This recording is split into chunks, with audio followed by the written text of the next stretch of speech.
pero mukhang baliktad.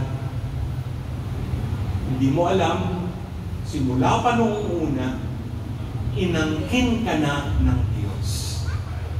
Para sa Diyos, para kay Jesus, ikaw ang kanyang tanging yaman. Ikaw ang kanyang mamahaling perlas.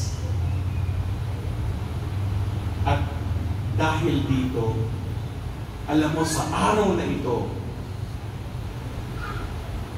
ang buhay mo ay patotoo na ang Diyos na pumili sa iyo, ang pinakatanging yaman, ang pinakamamahaling perlas, ang siyang umangkin sa iyo. Pero meron pa pong ikatlo, at sa tingin ko, ito